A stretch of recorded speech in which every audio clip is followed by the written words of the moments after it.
Humanity as a whole has become very dependent on the uses of modern-day technology. Technology has both its good and bad side effects. Without technology, could you survive a day? Air conditioning has pulled many people and affects their long-time lives in return.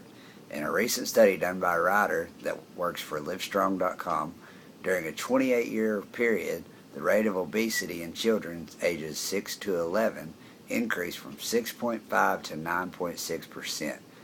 That is almost tripled. Actually, it's a little bit more than tripled. Obesity can cause many serious health risks. It can cause diabetes, cardiovascular disease, or hypertension. From my personal experience, diabetes runs in my family. I do not have diabetes, but my dad has it. Both of my grandpa and grandma have it, and my great-grandpa has it. Really, my family's not that obese. They're a little bit overweight, but they're not bad obese.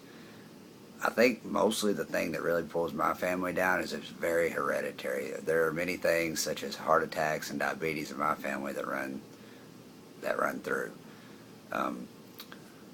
Obesity can be very dangerous. If there were no electricity, how would our world thrive today? With the current state of humanity, going without electricity would be very hard. Today, many of us depend on just stopping and picking something up for supper at a fast food restaurant. Now you tell me, how easy is it when you're headed home from work just to stop, pick something up to eat, and go home and relax? I know I'm very guilty of it. I should stop it, but it's just so easy. If we didn't have electricity, we would have to go home. Probably we would have to make our own fires, and we would have to cook a slow meal that would actually probably be more healthy for us, and we probably wouldn't eat as much because we'd have to work so hard to do it. Now, for me, my personal goal is to stop eating fast food as much, but the odds of that happening are probably not very large.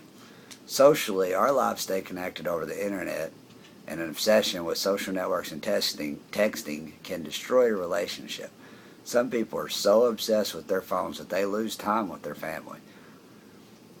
My family, there's a couple people in my family that I'm the first one to say are very bad about picking their phones up as soon as they sit down to talk to you.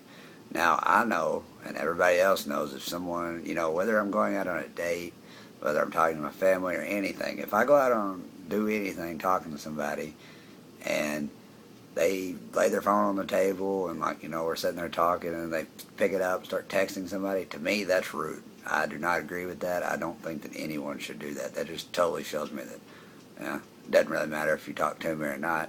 I don't care. So really, texting and social networks are not all good. I understand that they keep you intact, but they can also destroy your relationships face to face. Another big thing is that with technology, people can hide behind the screen and be a bully. It's pretty pathetic for me to think that people can hide behind the screen and be pathetic.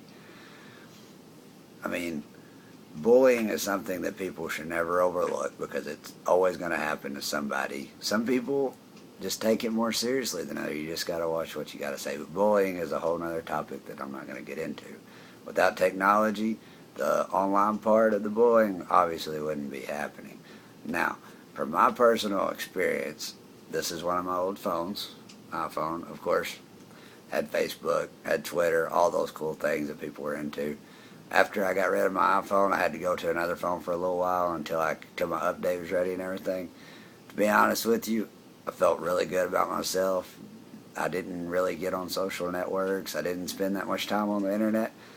Felt really good about myself, and I actually felt like I was healthier because I had to get out and do stuff. Felt like I needed to get outside. Felt like I actually had more time to do things other than sitting on Facebook or sitting on Twitter or any of that stuff. I mean, you can take your opinion. Some people are like, oh, we will never run out of technology, but who knows? You never know what will happen when a bomb's gonna go off or something on accident and the electricity's gone. In many ways, technology is very good for humanity, but at other times it can bring out the worst in one.